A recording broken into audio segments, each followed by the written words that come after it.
Hello, and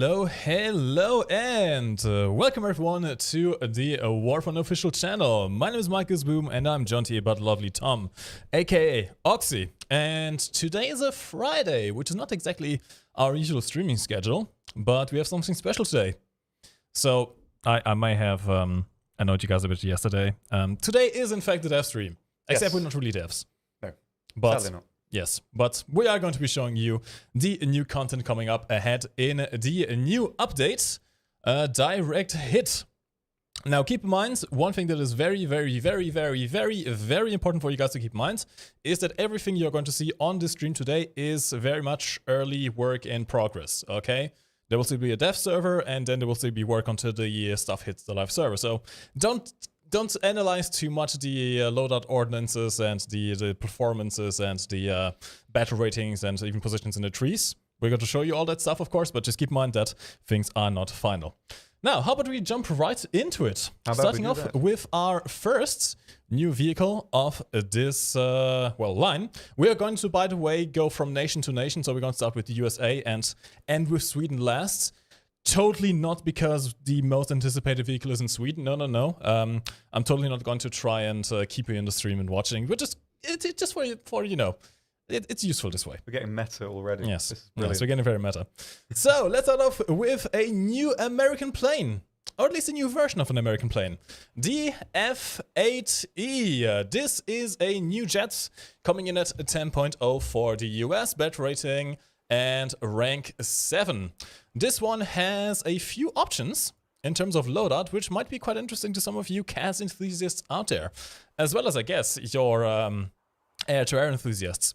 You have access to AIM-9B Sidewinders and AIM-9Ds. Nothing more advanced than this at this moment, which means it's not going to be the most useful air-to-air plane at the moment, but you have some decent ground ordnance options that you can bring along, up to and including bullpups.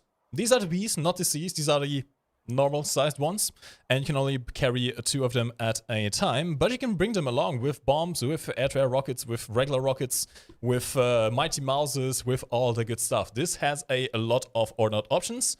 In fact, I'm going to quickly switch over to Reddit mode, which also needs a work in progress badge. There you go. Whoa. So you can take a look at all these loadout options for the F-8E.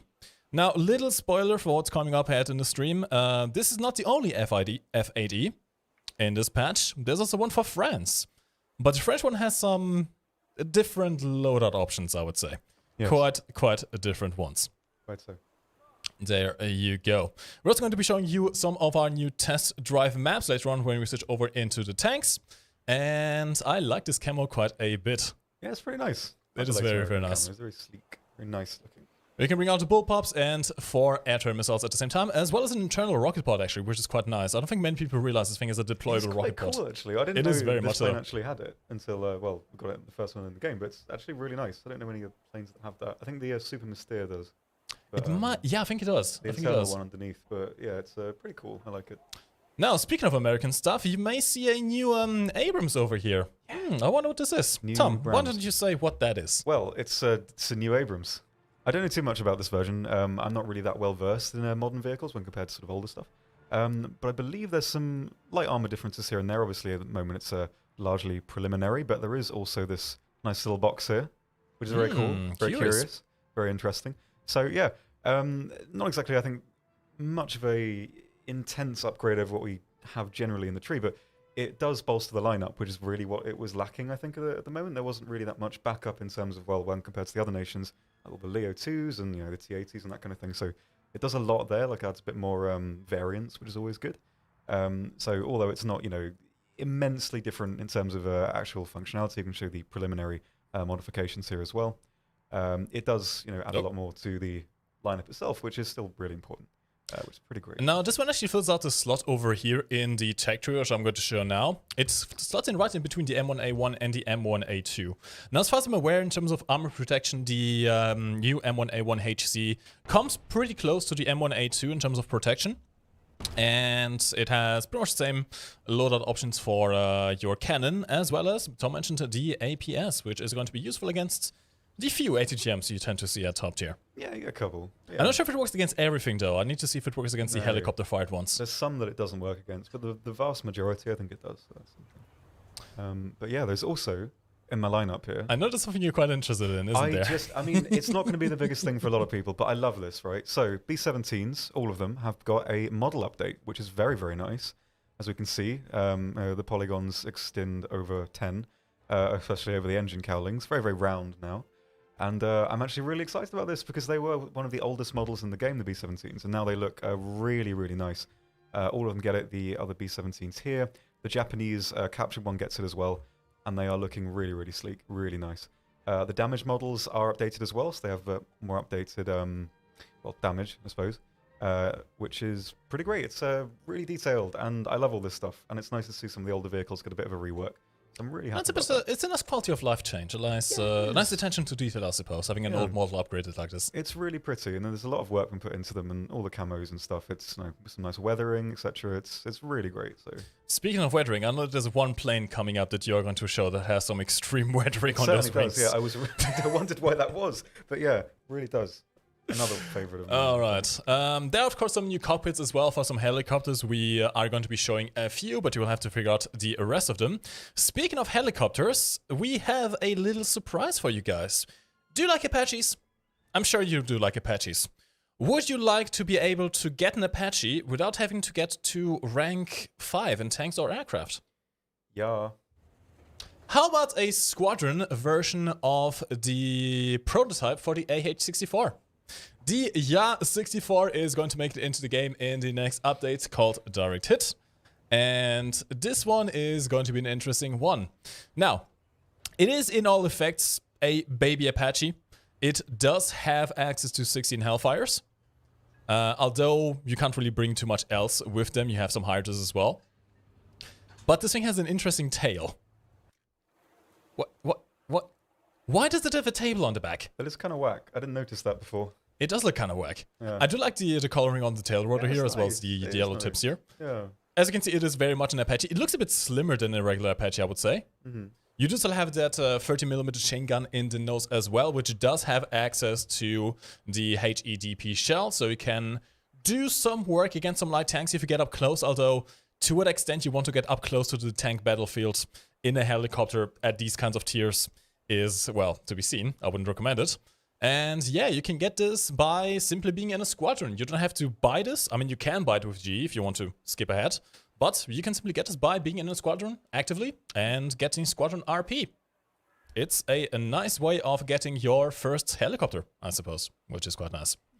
Alright, next up we have also, speaking of helicopters and all the good stuff, we have a new cockpit for a few helicopters. We're going to be showing a few of them. Mainly I want to show off the AH-1F just because it's a bit iconic in its role. Let me just quickly load up. There we go. And there we go. There is the new cockpit for the AH-1F. A bit more detailed. That's lots and lots of dials. Holy crap. Yeah. There's actually one that... Which one was it? The French one? That had a really nice cockpit. You were flying it early on. Oh yeah, the Alouette. Okay, maybe we'll show that as well, just because it looks very funky, and I do quite like it. Funky. Of course, this isn't really going to be very interesting to most of you AB and RB players. RB maybe, if you like to play in the helicopter view. But there are a lot of quality of life changes for sim players in this update. In fact, there's one that has been kind of mentioned in the Russian stream a few hours ago, which is mirrors. Actual high-resolution mirrors in your planes. Yeah, you can actually see what's behind you now, properly, which is quite nice. Pretty cool. We might show that in a second as well. Alright, moving on. We have... Oh no, we have a ship. We do. Tom, we do have a ship. We do. What do we have over there? We do kind of be having the Pittsburgh, though, which is the Baltimore class, which is a very, very nice ship. It's one of the later versions. Very, very pretty. I can briefly show the armor here, but we will be test driving it a little bit, just to show another new feature. Oh yeah. Which has been added, which are the little boxes here. These fire directors, which means basically there is a radar lead for some ships, effectively to engage targets on the move and can be a bit more accurate, which is a very big sort of jumping technology. But nevertheless, it's pretty cool. So if we start moving here, I can make my auxiliary stop bullying the aircraft, although they already have. Sad. But new interface, you can see a couple of differences here. But if we get on the move and range in this destroyer here, While this happens automatically, you can build up a little bit of speed. We'll see this little V appear, which is basically the compensation for the lead. And obviously in these test drives, the other ships don't move, so we'll have to get a little bit of speed to build this up. So we fire around this point. Obviously there's a bit of an accuracy on the rounds, but they will go, relatively speaking, near the middle or of the ship, which is pretty nice. And a lot of ships have this. Even some destroyers, some of the later cruisers and stuff have this feature as well, which is pretty cool. And yeah, so there's not really much else to go into. It's quite a simple change here, but pretty substantial one, I think, for a lot of vessels that use this.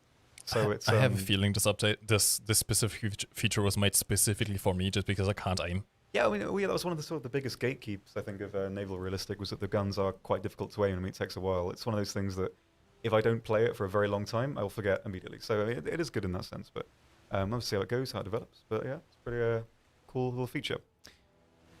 Other cool features are probably one of my. It's like this is the right.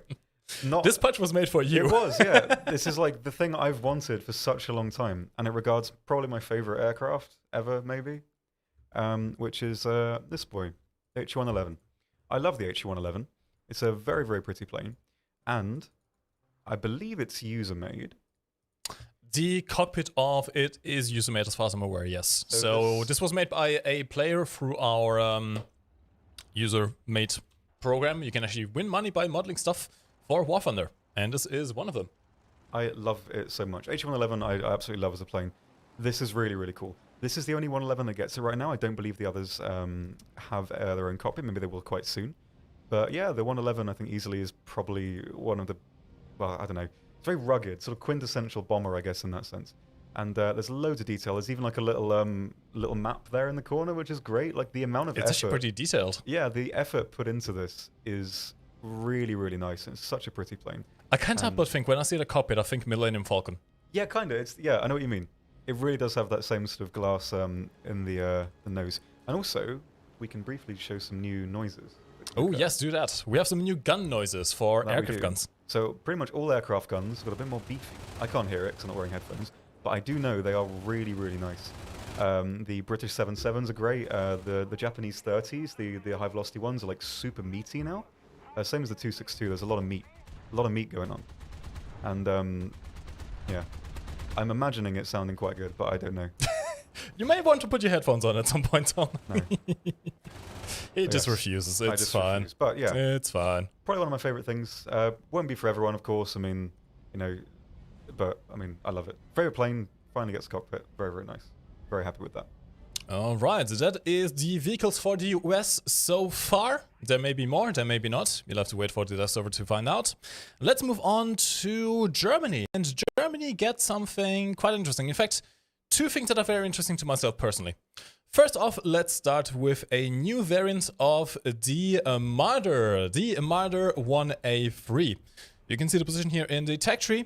It slots in right between the BMP-1 and the Begleitpanzer 57.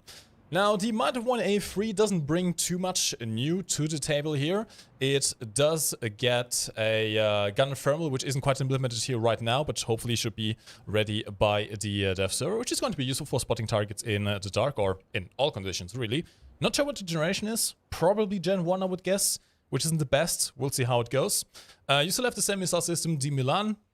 Still get 4 of them, and you still have the same 20mm cannon, the RH202, with the AP belt, which is decently useful. So you get your full scouting abilities and all the good stuff. The weight and engine horsepower is pretty much the same, although the weight should be a bit heavier, because this one has some added on armor. Keep in mind, this is still going to be a light tank. This is not going to be a tanky in many shots, but a little bit of added armor plating here on the top and on the front should hopefully at least help you with some enemy SPAA. And you can shoot them quite easily back with the RH202. Indeed. Indeed so. And also, I'm quite happy. It loses that weird thing in the back. It does, yeah, the little, like, space turret. I need to show you. This is one of the things I never really understood about the Marder A1. Why? What? Germany, explain. It's like a little space turret. I love it. It is. Very sweet. The gun is actually still there, by the way. It just was removed from the back, where it wasn't really doing much, at least not in terms of War Thunder. And now you have it as a coaxial right on the turret. So even if your main cannon runs out of ammo, at least you can still try and ping some enemies with the machine gun, which would be quite useful. Yes. Now, should we go into the roleplay, Tom? Excuse me? See, Gaijin Entertainment has offices across a fair few places. Of course, you know Moscow, where the headquarters are. We have Cyprus, we have Lithuania, we have Latvia, actually, sorry. We have Hungary, and we have Germany. Germany in the quaint city of Karlsruhe, where we are currently residing. And it just so happens that we have a little ship coming in, which I'm just going to go into character here. Ahoy, me mateys! We have the Karlsruhe. You look so disappointed right now. I refuse to put the hat on. You got me a hat, but I didn't put it on. It suits you though, actually, I must say. It actually does. It really actually does, I have to suit you. say. So I'm just going to slip into the outfit of Captain Mike here for a second. This is the SMS Karlsruhe, a new premium light cruiser that you can get in the upcoming update. I'm going to show you the position in the tech tree as well, if I can. Going quickly into Reddit mode. There we go. At a battle rating 5.3 with premium bonuses. I believe this is a Golden Eagle premium right now. Yep. So you can get it for Golden Eagles in the game. And have some fun in a light cruiser. I like this. I like the yellow. They're very tops. simple people, but the yellow is very nice. It is. It is. Actually, let's get a little bit closer here just a second. See if we can have a nice look at the close-ups. I have to say, ship models are always incredibly detailed. Yeah. Which is kind of sad because you don't really notice all that much detail in battle, do you? You don't really get that close up, but they are very, very pretty. They are, very much so. Yeah. Especially these like mid-tier. I don't think this is a late war refit if I'm not mistaken. I think it's 1940, the arrangement we have there. They have some pretty nice quite detail. late for cruisers. Yeah, I quite do similar like this. to the Cole. How do you The Köln? Cole? Yeah. Köln. Quite similar to that one functionally, but it's with different AA. It baffles me how much that hat suits you. Actually, I don't think you should take it off. Do you want to try it? No, because the thing is, because my hair's all big, it'll just look like I'm wearing. Well, it doesn't work. I don't work with hats. I think we experienced this before with a tanker hat. It just doesn't work. It's not meant to be, I'm afraid. We need to find some kind of hat that fits you at some point. Do we though? Now the Karlsruhe is not the only thing that Germany is getting. We are also getting the M17. Yeah, another little one for the coastal fleet. Very, very similar to the premium version as well. That's called the M801, is it? 02, one away. Very similar functionally to that variant, just with less AA protection. So yeah, not really too much to say, as it is a vehicle that exists already, some different configuration. Bolsters the coastal fleet quite nice now that the DM of these vehicles have been changed. They're a bit more sort of versatility, which is pretty nice. Although not really too much else to go into. Although a very nice ship in its own right. I quite like the coastal stuff. These are a bit more, I don't know, different, I guess, in terms of, because big ships are kind of quintessential. You can picture what they look like.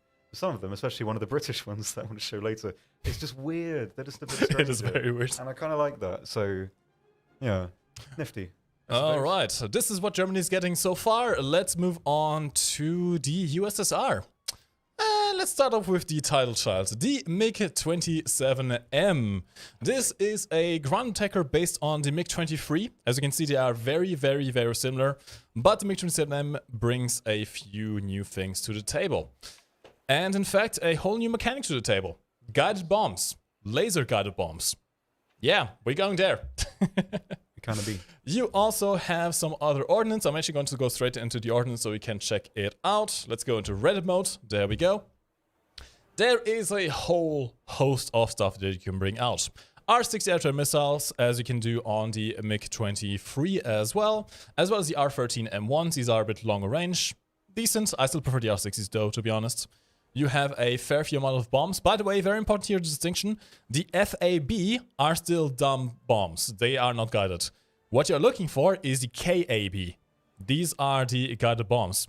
And you can carry up to a total of 4 of them. If I can actually quickly find them. Where are they?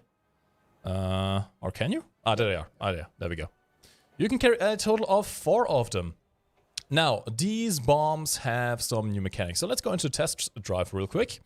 And I can show how it works, or at least attempt to. Yeah. And this is all live. Currently in the tree, it comes after the Yak-28. That might change, of course. I mean, it's just the preliminary.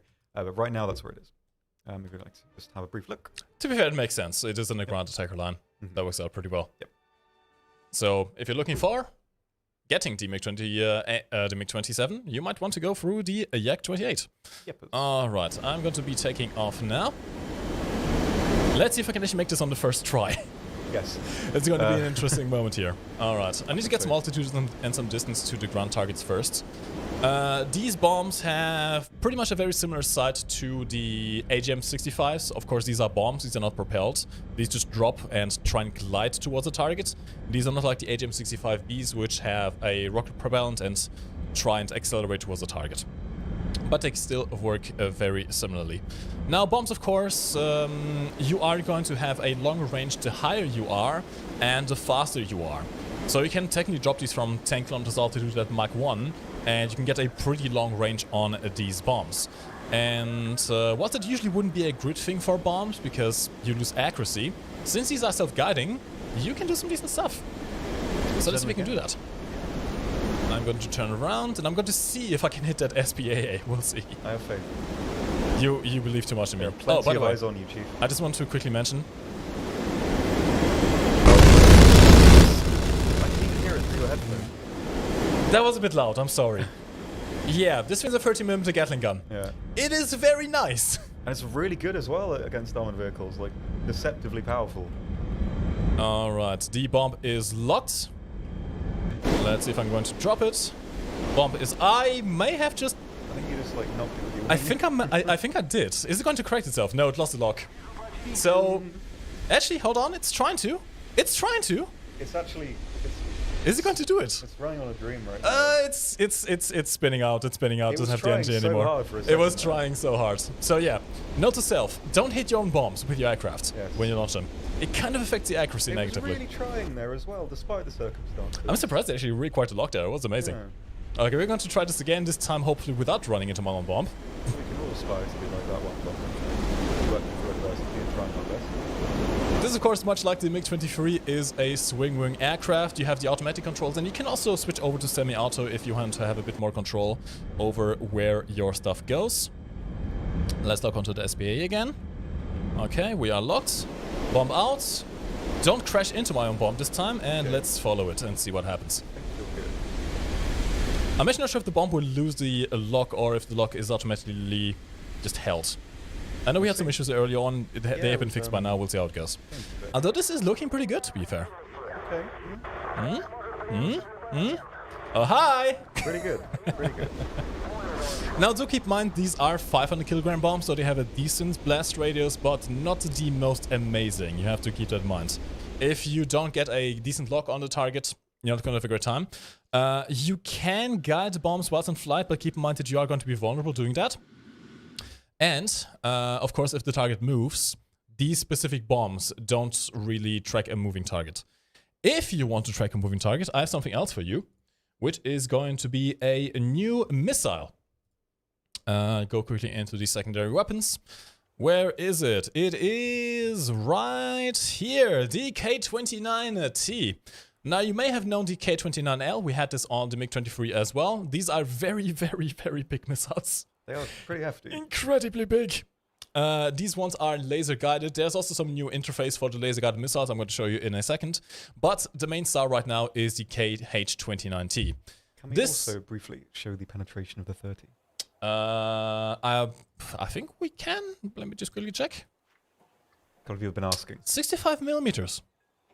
This is decent for ground attack. It's not the most amazing, but you can go through the sides of some ABTs. Yeah, side MCs, light vehicles, it completely shreds. And even from the front, just because of like the amount of rounds, they can rip through like the lighter areas as well, like turret rings and stuff. And I know the pattern in the test drive can get decimated from the front by that gun. 5,000 rounds per minute. Hell yeah. Just keep in mind, you only have 300 rounds.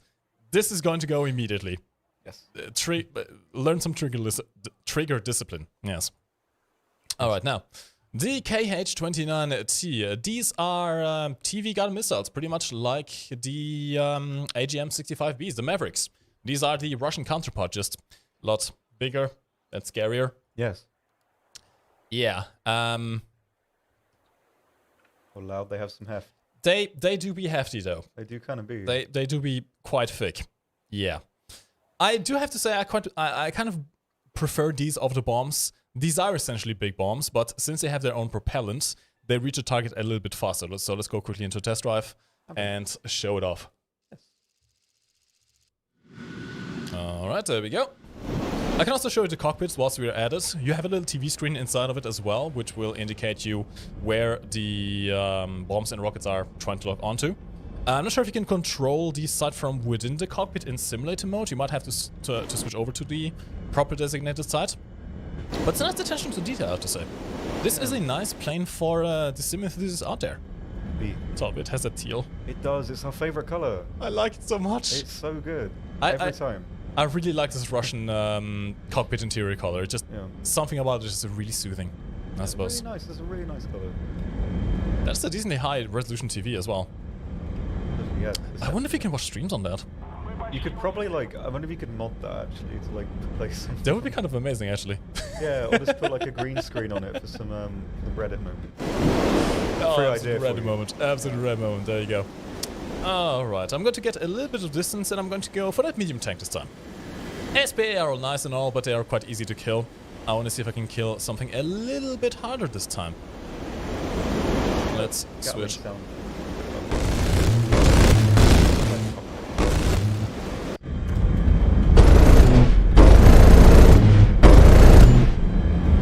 Nice!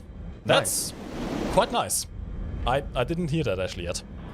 Okay, we're going to look onto the tank. You can do this by pressing the spacebar. That's not it. Wrong lock. No, no. Where are you going? You got this. I don't think I got this. Hold on. I need to do another approach.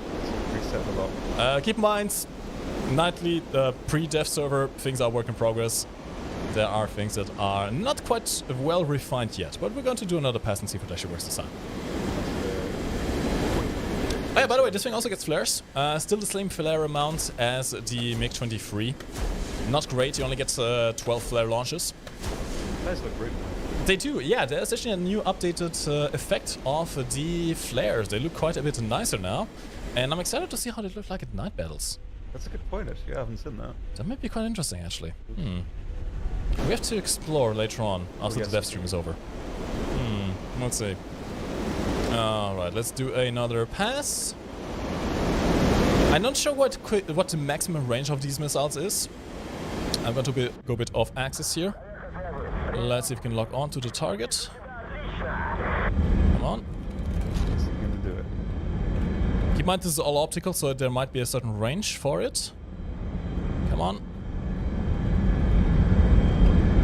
I don't think it's wanting to cooperate with me right now, I'm afraid. No. We might have to see if we can do a little bit manually. This works. I'm not sure if this is close enough to the tank though. It is not quite, so yeah. Some things are still needing some things. Great for tank, the Gatling gun. I actually can do that, hold on. That's Now, this should have ballistic computer, yes it does. So we can do a gun strafe on that tank and see what happens. My game is a little bit loud, sorry. There we go. That should be nice. Alright. See what it does, I guess, from that angle against the tank. I'm not sure if I'm behind or in front of him, to be honest. Woo! That did go through, though. It did! And so did I, through the ground. Yeah. Even so, I mean, that's pretty good. That's got some. Oh man, that's got some punch to it, despite only 65. It's just an overwhelming fire rate. There's so many bullets going through. Holy crap! It's all right. I want to show you one last thing here, which is the new interface on the laser-guided missiles, like the KH-29L. I'm going to bring these out real quick. These are basically the same missile as the TV-guided ones, just with the laser guidance you can do yourself. And let's see if this is going to work in the test flight. Next up, by the way, we are going to be showing a new... I think it's a battleship for the Russians, isn't it? Yes. I have to say, it looks so good. It's the nicest looking one we have. It looks so good. That funnel. That funnel's just... It's like... I don't know. I weirdly think it reminds me, for whatever reason, of Howl's Moving Castle. I don't know why. It's just this really I can see that, actually, yeah. Yeah, like... I don't know if it's just me, but it's just... as soon as I see it, my brain was like, what does that remind me of? And it clicked. No one can see it right now in the chat, but it's fine. They just have to anticipate what we're about to show. Yes, very pretty. Very pretty. Alright, so this is the new interface for laser-guided missiles. It's right through the cockpit glass, really. Cool. And you can look around this way. Again, this is mostly a thing for the sim enthusiasts out there. I have a feeling it's going to be quite useful there. And let's see if we can do a quick pass on that SPAA. Now keep in mind, laser-guided missiles are a bit different. They do not automatically track the target like TV-guided missiles do. So if the target is moving, you might have to pay some attention to that. We're going to see if we can get a lock. Yeah, launch is allowed, so I'm going to launch a missile. I'm going to see if I can lose the track, and... Yep, there we go. So you have to keep your nose still pointed in the general area of the vehicle, otherwise the missile will lose the track. These are not automatically guiding missiles like the TV version is. So let's go again, and this time I'm going to keep my nose in the direction of the vehicle. Switch over to this view again. Straighten out. See if I can lock. Launch is allowed.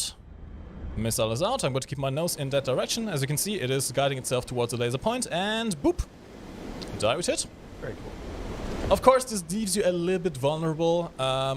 It is still better than before. You don't have to keep your nose straight towards the target like you had on the MiG-23. So you can do some evasive maneuvers. You have a little bit of wiggle room there with the laser designator. But you still have to be flying in the general direction of the enemy, which can be an issue when you're facing off against SPAA. Alright, and that's the MiG-27. Now, moving on to what... I'm not even going to try and pronounce that. I'm not going to either. I think it's called Paris Commune. Paris Commune, something like that. Okay, well, yeah, new Russian battleship at the top here, top echelon. I think aesthetically, it's the nicest battleship we have in game, at least from my perspective. I love the kind of raised portion here from the front. It's very, very pretty. And just the immensity of the towers that they have and the funnel. It just reminds me of Howl's Moving Castle. I don't know why. It really, really does. It really does. It's a very, very, very pretty ship.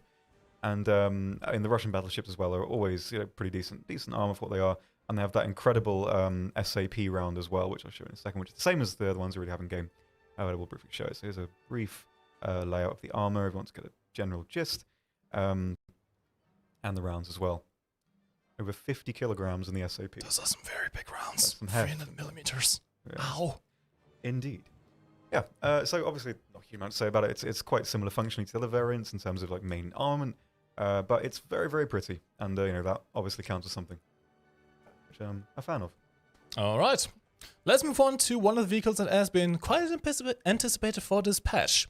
Do you guys like the Object 906? Yes. I know I do. I love that thing. It's beautiful. We have the bigger cousin of it in the game coming up in direct hits.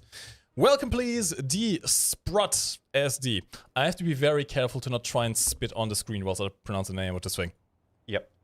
This is the 2S25, also known as the Sprut SD. It takes a light tank hull and puts a big old MBT cannon in it. 125mm smoothbore, it can fire very much the same rounds as some of the T-72 variants. In fact, I'm going to show off the rounds right now. You start up with a HeatFS shell, 550mm penetration is not bad actually. And you can immediately get an APFSDS shell, the Freebie M22, which is not the most amazing. It's alright, but you're going to be struggling against some of the heavily armored vehicles. And you can go all the way up to the Freebie M42, which is not bad at all. Indeed. I do quite like this shell. You can also fire ATGMs through the barrel, although these are not tandem ATGMs, so keep that in mind if you're firing against stuff that has ERA. Generally speaking, I would say with APFSDS you are better served. You do get a laser rangefinder. You don't seem to get thermals right now, which I believe is actually accurate. If you hover over that thermal, actually, so it gives you now the little... oh, yeah. I think that was one of our suggestions like last year. I think it was, yeah. In our document we made. Interface, so there you go. You can now see where the NVDs are deployed. Gunner, tank commander, and driver view. Very nice. By the way, a little PSA here, in case this happens to stay the way it is. Don't forget these upgrades over here. You see a little slide over here. This thing has so many modifications, you kind of have to slide a little bit to the right so you get the best shell for it. Yeah, little pro tip. All right. Pro tip. Now, there is one major drawback to this vehicle, I'm afraid. Whilst it does have an autoloader, it does have quite a slow reload at the moment. This is a rather cramped turret for this kind of gun. So an auto-loading reload of 8.6 seconds isn't amazing. No. It is not amazing. All the MBTs you have at this tier fire much faster than that. You have to be a bit careful with when you engage, because you can't really get the second shot off very quickly. That said, you do have a very mobile platform. Sorry, I'm just leaking stuff. You do have a very mobile platform in this thing. Up to 70 km per hour forwards as well as backwards. This is very much like the recently released BMD4. You can go very fast in both directions. Decent power to weight ratio, not the most amazing, but good enough to move around. And the chassis is in fact amphibian. You can bring it out into rivers, ford through them. Right now I wasn't able to actually steer inside of the river. But yeah, you can go pretty much anywhere your heart desires and use that MBT cannon. Of course, you do also have the scouting abilities, and the laser rangefinder is going to be quite useful if you want to do some HE memes, which is always quite fun. The turret actually as well from the front. It's very like the angular design of the turret I really like in the front. It does look pretty nice. It does look pretty sleek, yeah. Especially in this dark green. Yeah, it looks very nice. It's a really nice scheme. Now, I know you guys want to see some test drives, but we're saving that for a special thing, unless maybe can we do it now? Yeah. I just want to show the gun sounds and how the general mobility of this is. So, we mentioned before we have a new test drive. No longer do you have to go on to the, I believe it was the Kursk map. Yep. We now have a entirely new map with different terrains, different elevations, different situations, and there we are. Now, you have finally some paved roads here, which, by the way, if you aren't aware, different road conditions do affect the way your tank moves, especially if you are in a wheeled vehicle. Paved roads are much better for you than mud. You have some targets over at various distances, all the way up to that, I think that's a Kampfpanzer at 1.2 kilometers almost. Boop! Laser rangefinder doing some work there. And listen to the sound of the machine gun now. Nodding like I can hear it, but I just know it's good anyway. I do quite like it. Yeah, I do quite like it. I think it's they've added a lot more beef to the guns. There's a couple more that I want to show later, but yeah, they're really nice sounding. I feel like the light machine guns didn't really sound very mean. They sound mean, which they should, and they're light machine. They sound like very angry typewriters. Interesting analogy. I'm also going to show you how it can traverse the river. There you go, as you can see, it is amphibious, so it can go straight through. Sadly, I can't steer right now, so we're just going to skip over. Okay, next up we have something for the UK. But first, I'll briefly show something else, which is... oh yeah, right, sorry, yes. I forgot about that. T-ATBVM has got some additional protection on the side, same as the T-72B3. Quite a simple thing to explain. But yeah, there's some differences here. Got a little bit more protection from the sides, which is nice. So this thing is pretty meaty now when it comes to protection, which is pretty nice. And it's here you can see all the different data on it. And if we take it away, you can see the stock look, which is pretty nice. So that's a brief change. And yes, now onto the British. Before we do that, actually, quickly, I will just want to show you the position of the Sprut SD in the tech tree. Right after the Object 685, you can get it at rank 7 to give you a bit of a decent light tank experience here at top tier. Alright, moving on to the Brits. The Brits get some very interesting stuff, one of which has been announced, which I'm going to show now, and that thing. Starting off with the Vickers Mark III. You can read the devlog on the website. This is, as far as I'm aware, the only British tank with heat FS right now. At least one of the few ones. It's very rare. Get heat? Oh, that's a good question. Although, I mean, yeah, just take doesn't count, I guess. Take this. Hold on, let me just quickly check. Okay, it does. Yeah. Just ignore the shot, Carl. It's fine. The Vickers MBT is the only tech tree British vehicle, as far as I'm aware, that gets heat FS. There you go. This is the modification tree for the Vickers. You start off with a PDS, which doesn't have great penetration, to be fair. 260 is not amazing. It's bad flat, but the angle penetration is actually really, really good. For an APDS shell, yeah, it's not too bad. It's deceptively effective, I find. It's the same, I think the late M60s use that variant, and it's really good. So yeah, it lacks a bit in flat pen, but against angles, like really harsh angles, it's decent, like really decent for what it is. And of course, you can also get the Heat FS shell with 100mm of penetration. Pretty much the standard for the Leopard ones. Yes, quite so. Now, this does have a stabilizer and a decent reload. It's not quite the other Vickers MBT levels of auto-loading reload, but it is quite decent. The general vehicle stats are over here as well. Power to weight ratio is alright. You aren't quite scratching 20 if my head maps are serving correctly, so you're not the most fast vehicle out there. In terms of armor, it's not the most reliable either. 60mm rolled homogeneous armor, which is angled, to be fair, but at 8.0, if this battering stays, of course, work in progress, this is going to be not the most reliable. You do not want to be tanking hits with this thing. But you can dish out some decent damage. Certainly can. I just can't get over the turret, though. It's too round. It's quite odd looking, yeah. It feels like it's sort of, they shouldn't go together. I would like a Centurion turret on this. The Centurion turret would look nice. I know what you mean. It does seem more fitting. Yeah, it seems a bit, I don't know, like an odd coupling. Although, you know, unconventional couplings are not exactly awful. But, yeah, it's a bit strange. But, I mean, if it works, it works. There you can see the speeds as well. 50 kilometers per hour forwards and 11.5 kilometers per hour backwards, which is not amazing. Now, Tom, you've been looking forward to this next one, haven't you? Yeah. Can you just show it from the front real quick, just as the first image? It's so happy. Look at that. Look at this happy boy. He's so happy. He's so happy to finally be in the game. I know. Look at the Shackleton. Very, very pretty. Lovely plane, this. With some intense weathering on the engines here. The contra props as well. Very, very nice.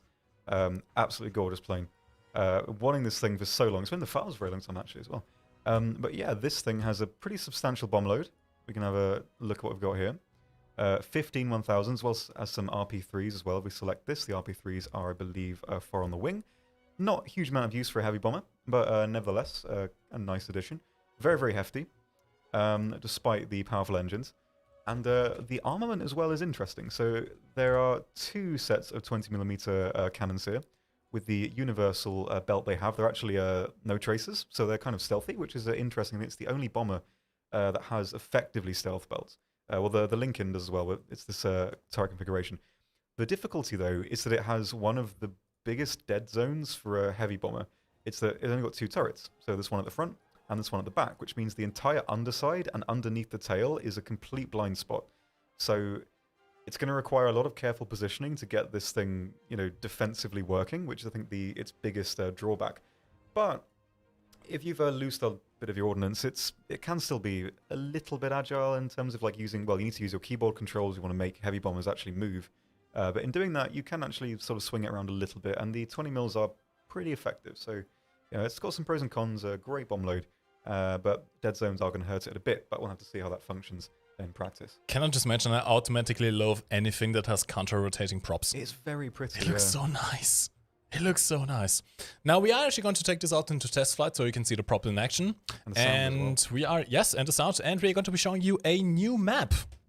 One of the 2 new ground maps coming in this update. The first one is going to be Breslau, a very big city map in a World War II theme, which has some interesting features to it. So let's go into it real quick. Where is Breslau?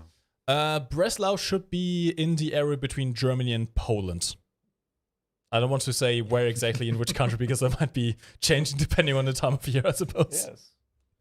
But yes, Breslau. Okay, this is the overview of the minimap. This entire area is actually playable. It is quite big. It is quite big. Really cool map. I guess this is going to be scratching the itch of people who wanted city combat, but large. Yeah.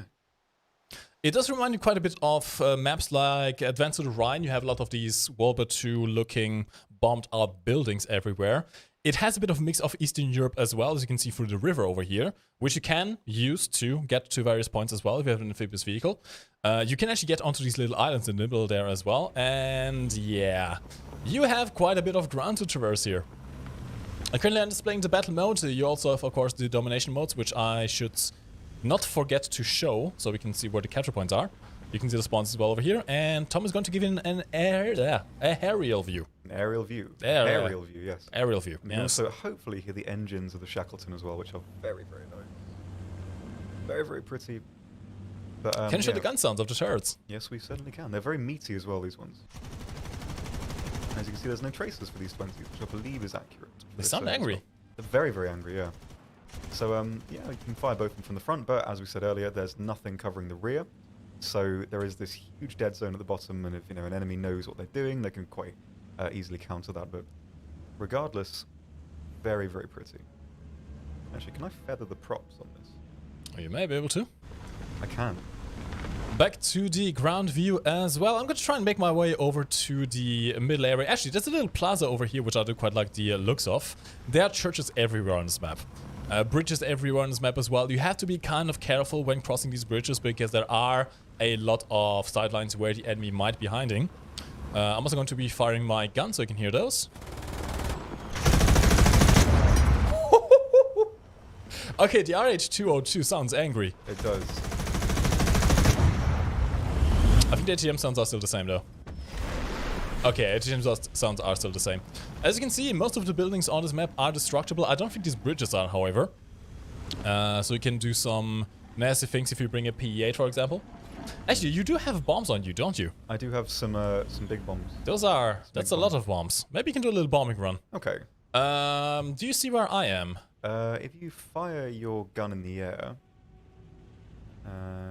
there you are, yep. Okay. Can you do a bombing run on the street on the right side of those racers? Yep. So I can show how they look like from the ground as well.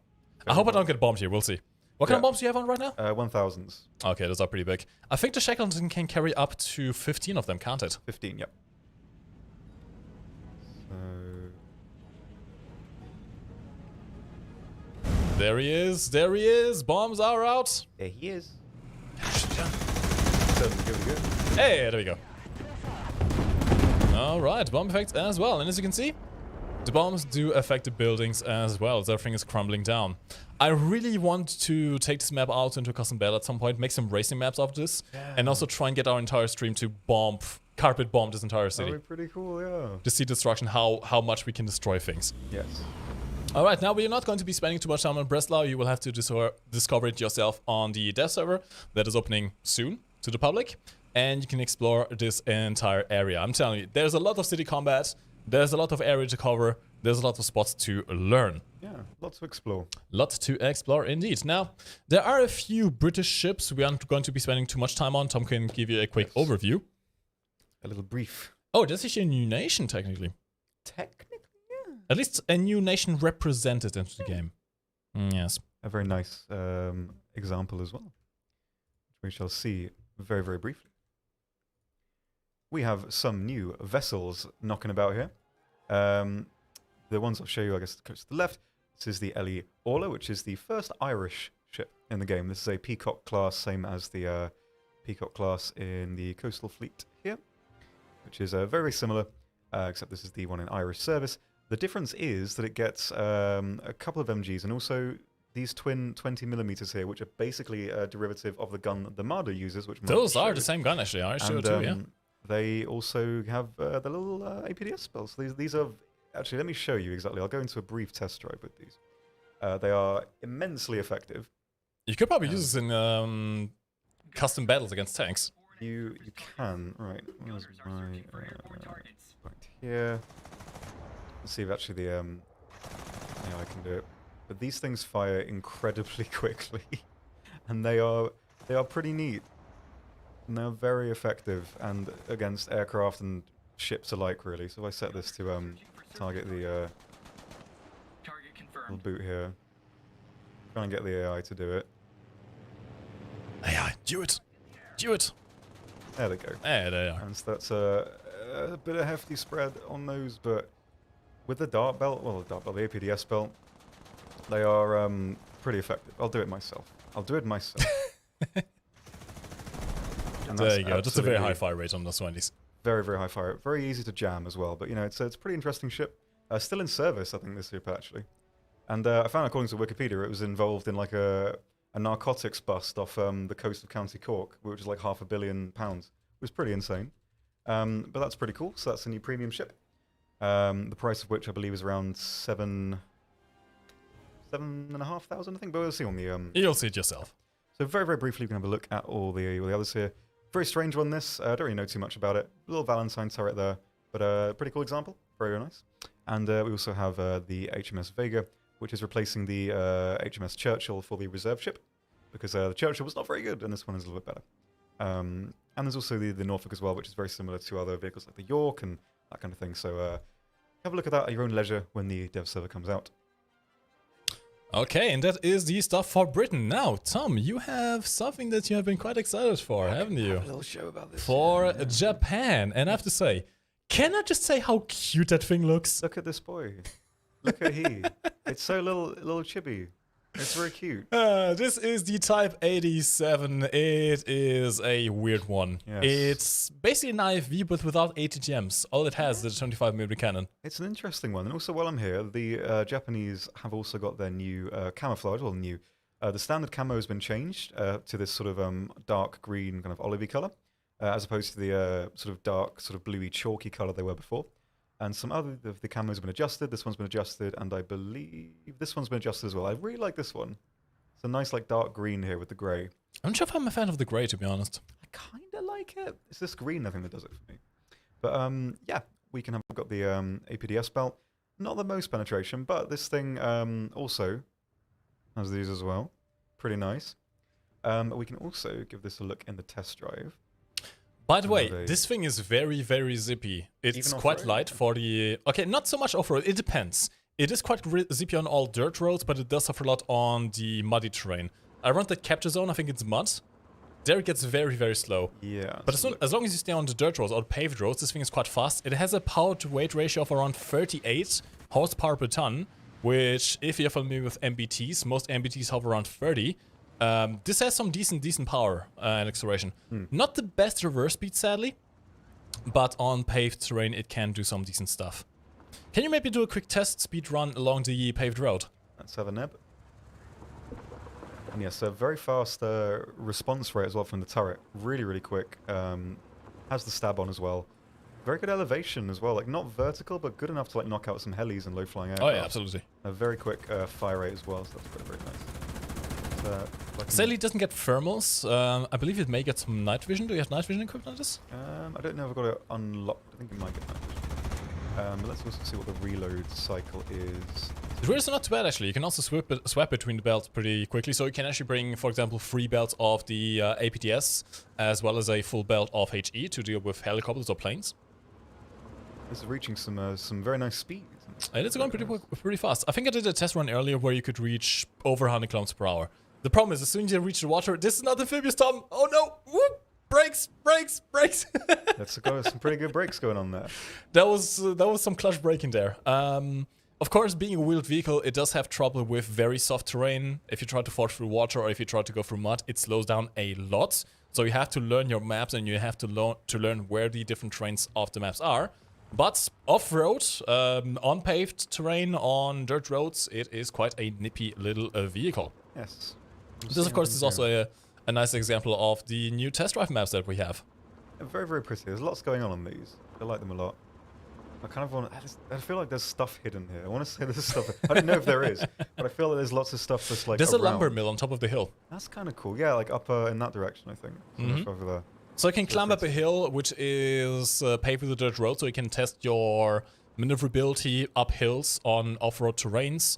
You can do an entire lap if you want to do, for example, timed runs of different vehicles to see how they all perform in different terrains. You can even reload your ammo right at the start. There's a little capture point now where you can reload your ATGMs and your cannon rounds, so you don't have to restart the test drive every time. You have little trenches you can test your maneuverability over. You have rivers you can cross over the broken bridges, as well as just being able to swim through the water if you want to test out if your vehicle is amphibious or not, the hard way. There is a lot that you can do on this test map. Also, on every vehicle now you have aircraft in the test map, so you can test out your, I don't know, King Tiger and see if you can hit an aircraft with it. Yeah, it's quite a nice little upgrade to the testing facilities. Yeah, very, very nice. And even more so because you don't have to own the vehicle to test drive them. You can, for example, go to the Warfighter Wiki and search for an event vehicle, and you can test drive it in the game and use it on this map. Yes, you can. At least ground vehicles. Keep in mind, it's only for ground vehicles, not for ships, not for aircraft. Yes.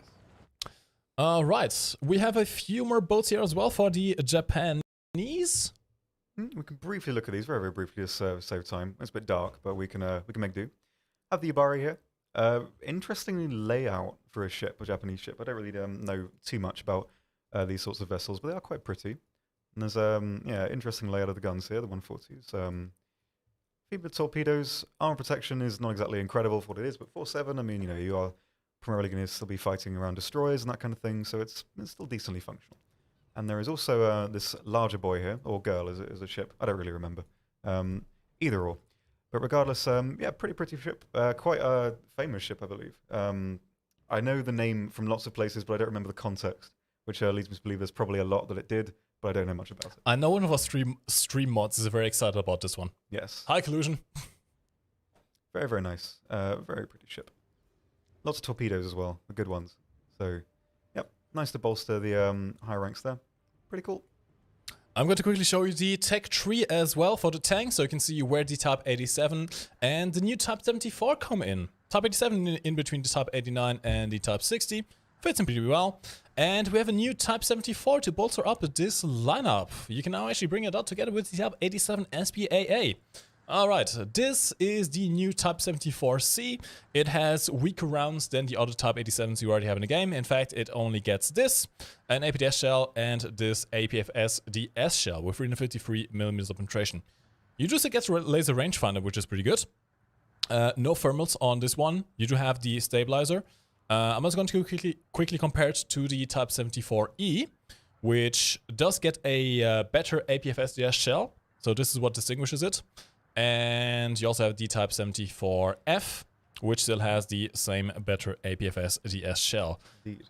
I'm a bit sad about one of these, but I don't think we can mention on the stream. It's sad. That was something very interesting. Maybe it'll make a return for the death server. We'll see. We'll see. And also, briefly, the STB and the early version Type 74 have lost their heat round because it was only from 1991 onwards, hence the Type 91 designation.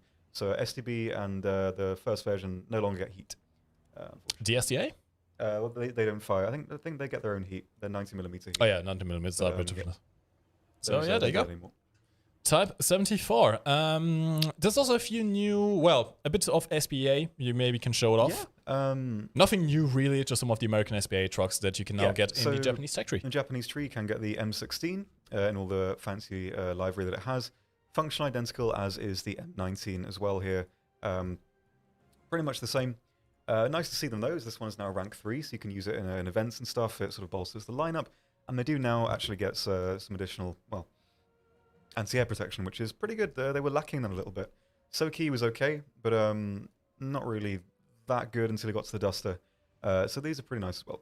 Also, very, very briefly, G4M1 also got a little bit of a model update as well. Can't really see it in the dark, but it's very, very nice, very pretty. Long overdue, this one, so very nice to see. Very cool. Alright, moving on to the Chinese tech tree. You may have seen the devlogs. We have a new ZTZ99-3, which improves upon the turret. It is functionally very similar to the already existing ZTZ99 we had before. Same battle rating. It fills in a bit of a, well, gap here, I suppose, a bit of a lineup problem. So you can have 2 spawns of them. And this should hopefully fix some of the issues with the turret, since it has a welded turret now. Ammo types are still the same, so nothing new there. To get the DTW 125 and all the good stuff. You also have the Premium A5C, which Tom can quickly show you off. Yep, briefly here. Quite similar functionally to the Q5s in the tree. Not too much different there. Same sort of flight performance, very, very similar. Cannons as well. But we also have some interesting missiles knocking about. I have to say, I love the magics. Very, very cool. Sadly, there's no Type 131s. I think the other rockets doesn't get those right now. Those are really, really nice on the J7E. Really, really good. But this is the ordnance it gets currently. Does get the pods here as well for some countermeasures.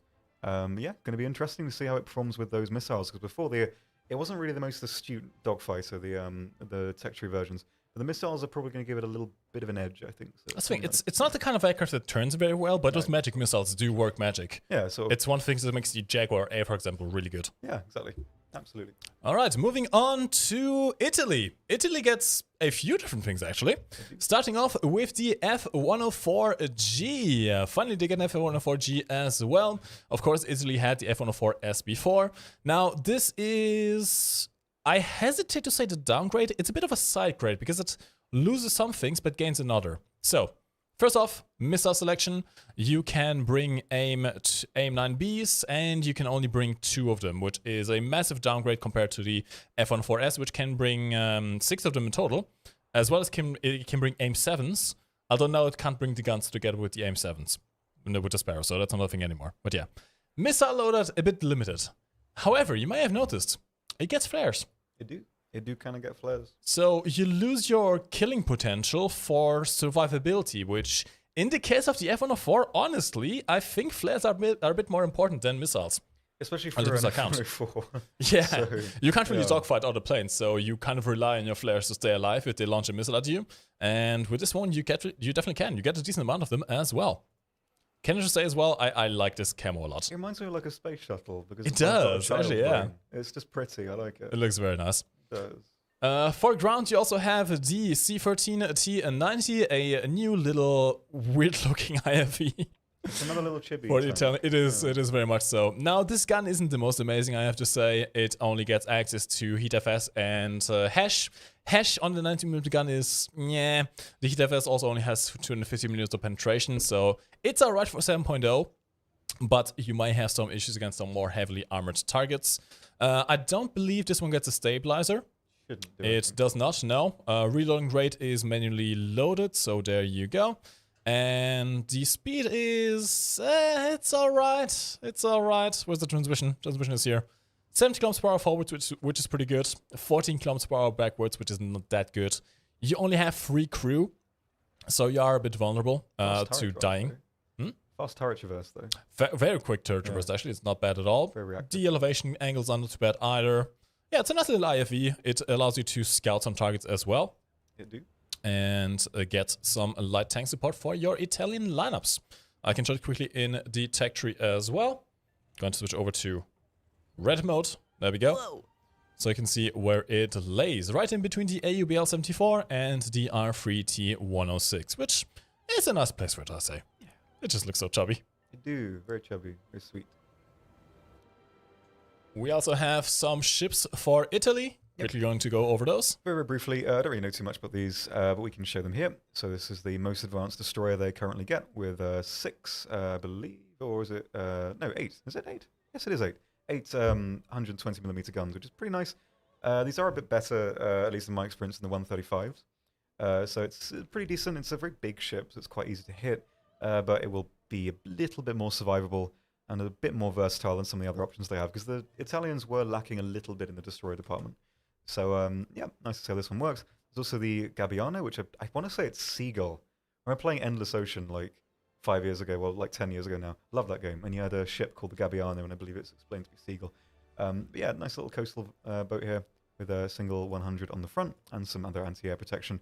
A bit like the German M17 that we got. Quite similar, I guess, functionally to that. So it's feels sort of a very similar role to that. But it's always nice to see some coastal stuff. I think they've got a bit more interesting examples. So yeah, pretty nice. All right, shall we move on to France? Yes. Now France gets a single vehicle right now, which is this thing right here, the F8E French edition.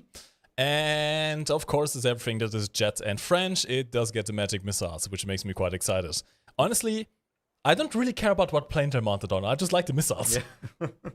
I really like the magic missiles. Yeah. You can also carry up to 4 AIM-9Bs, which I would not recommend when you have magics. Even though you only have half of them, it's worth it.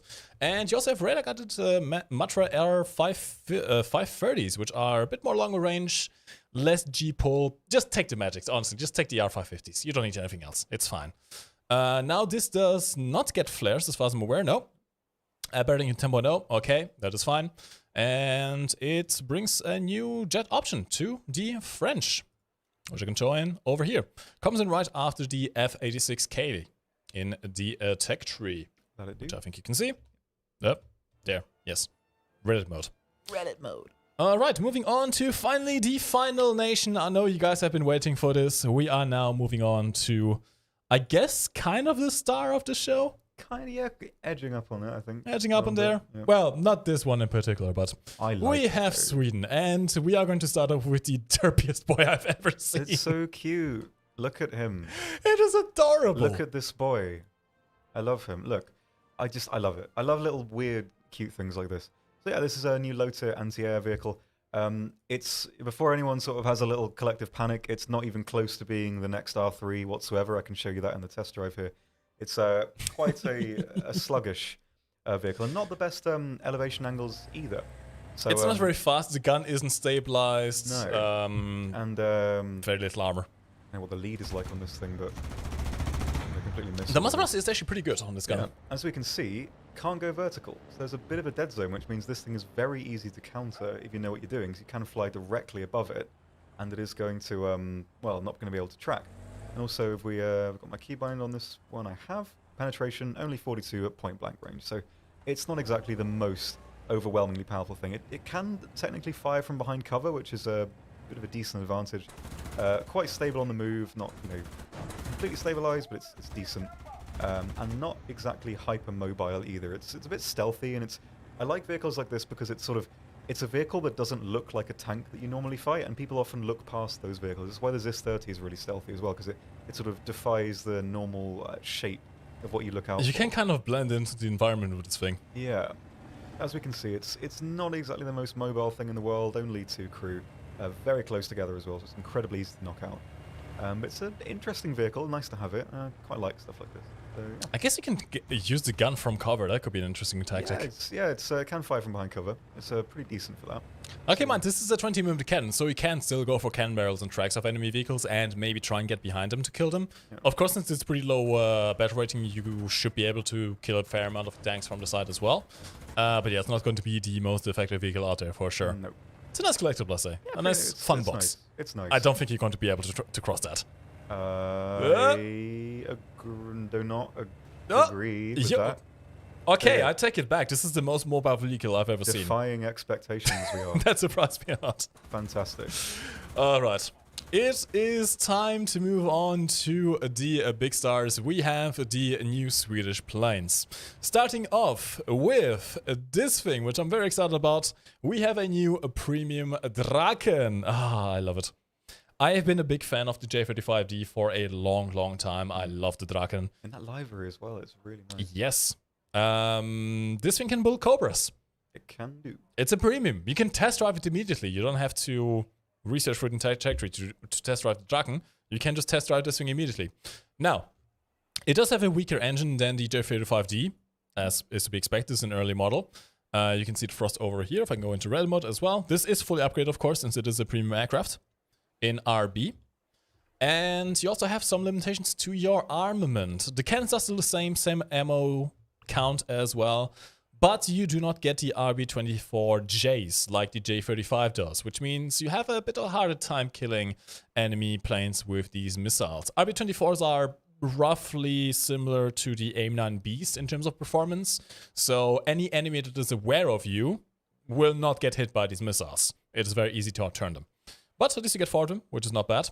You can also take some air-to-ground rockets if you want to, although only 12 is not really amazing. And you can actually use the cannon itself. The 30mm does have a decent amount of penetration, 47mm. You can use it in limited fashion against soft-skinned ground targets. And since it does get premium bonuses, it also helps you quite a bit with getting to the last boy over here. The last boy. Coming in. The final boy. The final boss of the stream. Lads, we have the Viggen.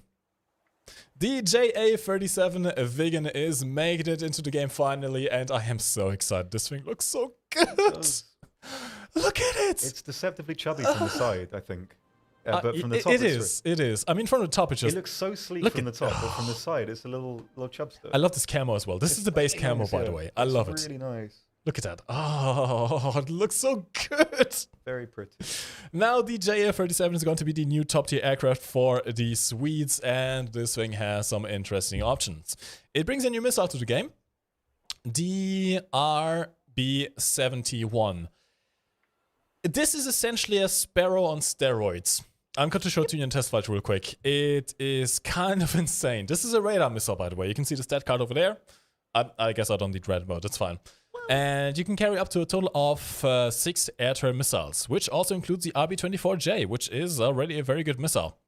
Now, keep in mind, it does not have flares. Nope. That is the one major drawback, which I suppose kind of makes up for the power of this missile. It offsets the ability of those for sure. It does. Trust me, this missile is kind of amazing. So you still have the same cannon as the Draken, although with less ammo this time. You can see the modifications over there. I think you can see everything. Yeah, battery rating as well. There you go. And you know what? Screw it. I'm just going to fly it. I think the cannon is different. Is it actually different? Yep. And it can fire a pitch. Oh, does it have the same? I need to check the ground penetration in a second. It's a little it's worse. Night time. Let me just quickly restart this. No. Actually, no, it's a little better. My bad. It's yeah, the 30 is a bit more penetration. Excuse me. Probably a little bit of a longer barrel. Yes. Let me quickly do the correct test flight this time. I always keep on forgetting when you do a test flight with Sweden, because the country is so much higher up north, the same time just makes it darker. Oh, I see. We're going to do it in daytime this time. He brain too big for he goddamn head. Yes. There we go. Now, one interesting feature, a very interesting feature that the Vega has, which is actually not quite new. The SK-60B already had it. Are you seeing that butt? Yeah. Oh, loud. What are you doing? This is not an engine shut off. This is reverse thrust.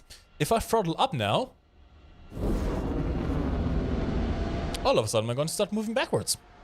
Whack. This makes it quite easy to maneuver this plane on the ground, and also do this if you want to. There we go. And whilst in real life I don't believe you could actually use this in flight, you can in a warframe. You can do some funky stuff with this. Yeah, you can land weird places and stuff. Yes, you can land super short. For example, this is useful if you are playing in Ground RB and there's only very few players left on big maps like Fulda. You can capture points with planes. With the SK-60, very easily. I've done it a few times. With this thing probably as well. I haven't actually tried the landing length yet. We'll see that in a second. Now let's take off. There we go. You can see the cockpit as well. It is quite detailed. You have a little map over there. You have some information. This has an air-to-ground radar as far as I'm aware. So you can sometimes spot some targets over there. Different radar modes as well. Working mirrors, as we mentioned before, so you can use this thing in sim quite effectively. You can actually affect the resolution, by the way, if you go to the options, graphic settings, and you can select the resolution here and adapt it to your computer's performance. Keep in mind this is extra rendering essentially at this point. Let me hear the sound for 30. You want to hear it inside the cockpit or outside the cockpit first? Inside first. I can't hear it, but I'm sure it's nice.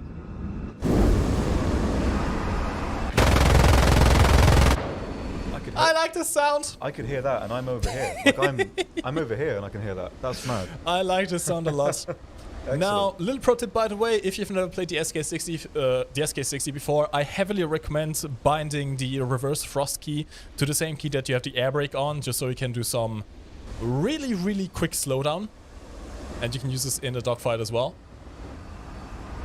You can also do some fancy stuff, like, for example, stalling yourself out vertically and then suddenly accelerate backwards. People don't really expect that. Although, by that point, you're probably dead. Yeah. Now, I want to show you the power of these missiles. Oh, yeah. RB-71. This is a radar-guided missile, so you do have to have a radar lock on first. But once you do, you can fire off the missile, and these are incredibly potent. Very long range.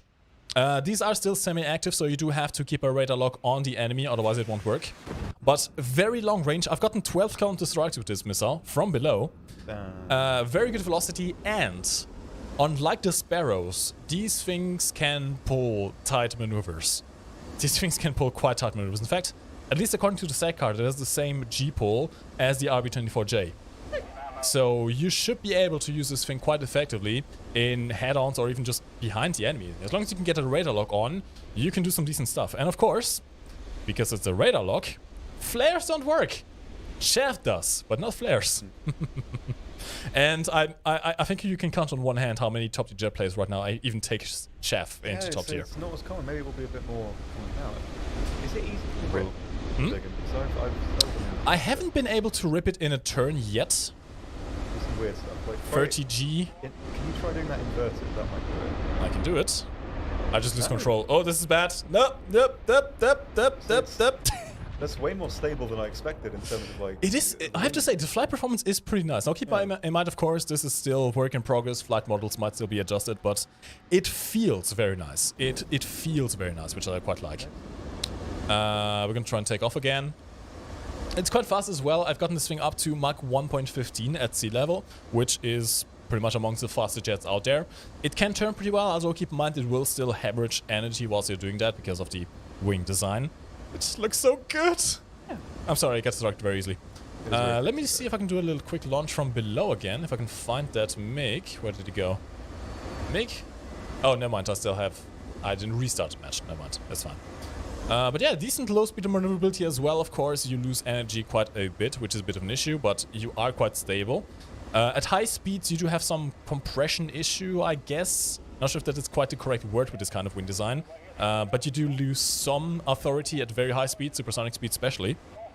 But yeah, decent roll rate, decent takeoff speed, decent landing range. Let's do that real quick. This is in realistic mode, by the way, so all of you are seeing is in realistic mode. I'm going to enable my thrust reversal real quick. There we go. Doesn't seem to be doing much right now. Oh, there we go.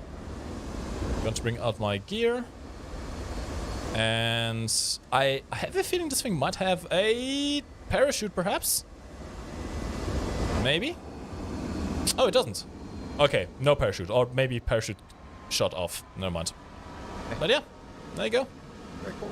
It's one of those weird planes where you have to accelerate to slow down more effectively. It's kind of, that's like throwing my brain a bit, but it is. Yeah, pretty cool. You can see the exhaust being thrown in the front. And that is the Vigan. Now, to end up the stream, we can quickly show you the new map. One of the new maps we also have for ground forces, which is going to be a... Well, is it a new map? Kind of. Kind of. Yeah. If you played the April Fool's event of this year, where we had essentially Cyberpunk 2077 in tank form, there was a Spaceport map. And we have it now as a actual map for ground players as well. Of course, with all the futuristic stuff actually removed. There you go. Map is called Spaceport. You can see the layouts in the screen right here. I also need to show Breslau whilst I'm at it. Conquest 1, Conquest 2, Conquest 3, Domination. This middle B cap is going to be very hard to cap. There's only 3 ways to get in. Yeah, 4 ways, I technically. like that. That's interesting. 4 bridges. Curious. By the way, this northern area on Breslau is quite open. If you want to escape from the city, you can go to the A cap. There's a lot of open field here. On Spaceport, Battle, Conquest 1, Conquest 2, Conquest 3, and Domination. Pretty much the same as on the April Fool's event. Yeah, pretty similar. I'm going to actually bring out my Vigan for the flight. What are you bringing out there? I'm going to bring out a line of Japanese stuff just to play some of the sounds, the new gun sounds. People are asking about what the sounds were like, so I'll swap out, I think. Curious. Okay. I sent you an invite. Thank you. There you go. Let's show the space part from the air, I suppose. We don't have any tanks. Actually, I have a tank in the lineup. It's fine. It will be just fine. By the way, if you guys have any questions, if you want us to show something, we'll take about 5 to 10 minutes to answer some of your questions. Keep in mind, we can't answer everything, so leave them in the chat right now. I'm going to ask our stream mods to pass them on, and I can't bring DJ37 because I forgot to adjust the battle rating. Oh, I'll bring the Draken, it's fine. We can see the Draken in flight as well. Oh, whale. Alright, there we go. You can see the minimap layout from here as well. The air spawns are quite far away, actually. Yeah, pretty far. Honestly, though, the most excited I am is about the custom battle opportunities on this map. Yeah, there's a lot of potential for that. I loved playing custom battles on this map. Alright, Tom, show the gun sounds.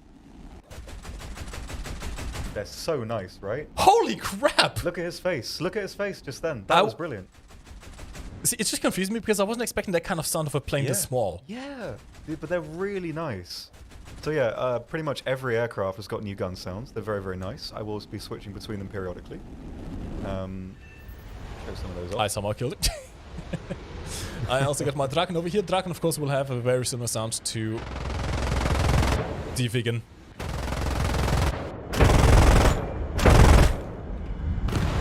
I think I'm going to start switching into cockpit view just to fire sounds off, to fire guns off. Do the do.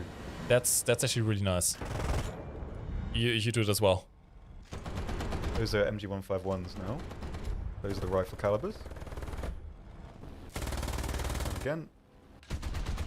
Yeah, I prefer the cockpit sounds, to be honest. They're really nice. I do prefer the cockpit sounds. Pretty cool. Now, the battle area itself, I'm actually going to quickly switch over to a vehicle so we can check out the battle area from the ground. I will get into the Corsair with some 50 cals, I believe. Ooh, I wonder what the 50 cals will sound like. Yes. That's going to be interesting. Why did I returned to hangar? I guess I'll bring out the Japanese vehicle, the Type 87 boy. Indeed. Will the T-80U get any upgrade packages? Not as far as I'm aware, only the T-80B VM gets it in this patch. Can the J-37 perform the co-row maneuver in game? I will actually have to try that. I don't think we have time to do that today, but you should be able to actually do it yourself on the upcoming dev server. Could you take a look at the heli cockpits that were shown in the Russian stream? We do want to show one of them. Yeah, we can show that. One of them. One specifically, which is quite funky. I still prefer the cockpit sounds. Yeah, they're pretty nice. Alright, I got myself the Type 87. I like the fire of this gun, it's very nice. Very quick, actually, yeah. As you can see, the map is very much still very similar to the one we had in the April Fool's event. Just instead of a tube train, you now have an actual normal train, like the one you can find in the American desert. It's a very deserty theme map. You have the wide open space over to the sea point. Actually, no, never mind. The sea point is where the rocket launch pad is, actually. So we're going to go in that direction real quick. It's over towards the A cap. If you go north past the A cap, you head towards some solar farms. And I don't believe it's within the battle area, but in that solar farm is a little hangar that I like to use as a tank museum in custom battles. Oh yeah, I remember that. It's very fun. There you got Jeff Bezos' rocket. Very nice. Sadly, I don't think you can shoot it down. Sadly No, not. sad. I'll see if I can investigate. A 0. Are you going towards the solar farm? Yeah, I'll have an explore. A bit of an explore. And yeah, I mean, if you've played the April Fool's map, you know this map. It's going to be playing very similar, although I guess very differently, actually, because you don't have the TV-guided missiles. Yeah, it's going to play a fair bit different, so we'll have to see. It's going to play like an actual tank map this time. Yeah. Tom? Yeah. Of course, I'm terrible at hitting stuff. I think you've got a dead zone above you, don't you? I do. Yeah, I can't hit you right now. Oh no. Oh no. I'll see what the roof arm is like against the... Oh no. Mark Oh 1. no. I survived somehow. Yeah. To be fair, the Zero doesn't have much penetration. This thing does not have much armor. Do not. Alright, and that is pretty much it. Let's see if you guys have any more questions in the meantime. Will the Brits get the sky flashes? Not at the moment. Are any of the F4s getting guided bombs like the MiG-27? Not at the moment either.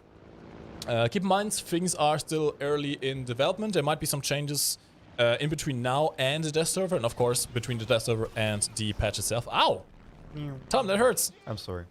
Sounds very nice. So yeah, there might be some changes we haven't announced yet. You'll have to keep an eye out on all of that. I think that is pretty much it for now. Yep, I think so. Oh, can someone get on there 6 so we can show how the mirror looks like? Do you have a mirror on your plane? Not on this one. I'll see if one of the others has it. I'm sure. I don't think you have time right now, though. Again, you can check it out on the dev server. Yeah. Which, by the way, little PSA, if you guys aren't aware of what the dev server is, it is a special separate server for War Thunder where we put new content for testing and preview. It's only open at very specific times, usually around 12 hours. We can't quite tell you the exact date of when it opens right now, but if you follow the pattern, you can probably guess. It's going to be happening very soon. Usually happens very soon after a dev stream. You can log in not anytime you want, but you can log in if you're a free player, if you're a premium player, it doesn't matter. Anyone can join, as long as the server is open. Once the server closes, nobody can join anymore. And you can have some fun. Check out the new vehicles, the new maps, the new mechanics, all the good stuff for yourself, with other players as well. Beefy. So which helicopter is this one? This is the Alouette. It has a very nice cockpit. It does. Nice MG sound as well. Yeah, very nice, this one. It looks very kind of fragile for a helicopter, but nevertheless, it's quite pretty. I got some enlisted PTSD there. Yeah? Yeah, from those MG3s. Yeah, really beefy now. They're really nice. Oh, that fire rate gives me memories. Yes. I suppose if there's any questions, have a look. And in the meantime, I can have a look at some of the other sounds. People have been asking about the 30s of German 30s, and I can show those as well. I think that'll be the last thing we show today. We are a bit over time, so we need to end this at some point. Okay, I'll very briefly show you the sounds of the 262 30s, because they're very different, the 262 sounds. They're more sort of metallic. So have a listen to these. They are different. Can you fire them from the cockpit?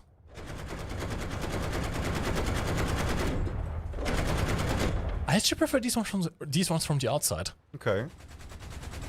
Ah. Interesting. And very briefly, the other ones as well.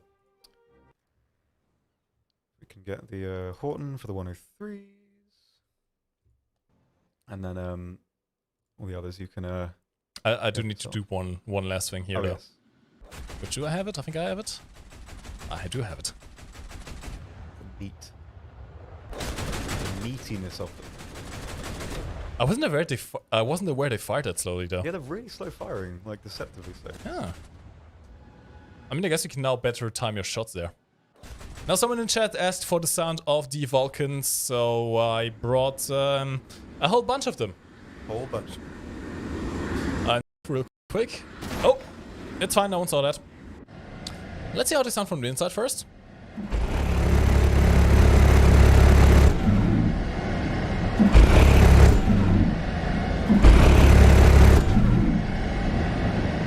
Thank you for all of the audio feedback here.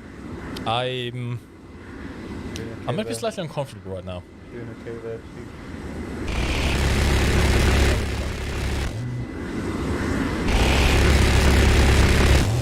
There's a lot of complex emotions happening now with you.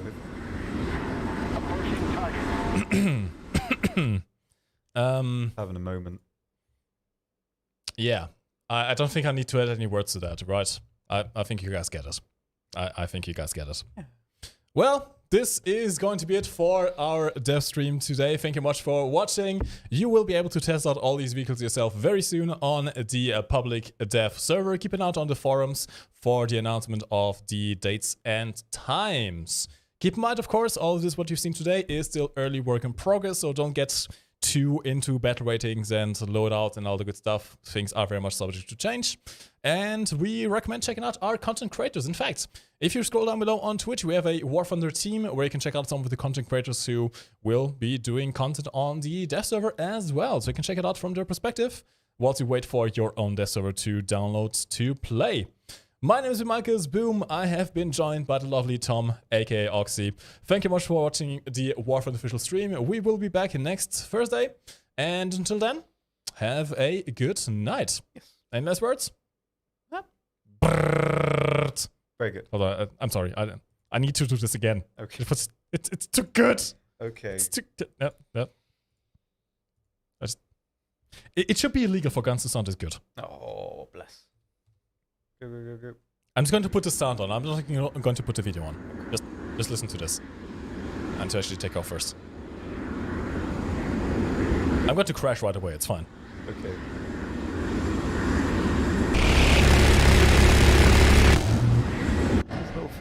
His little face. How happy he is. That's one. I like that.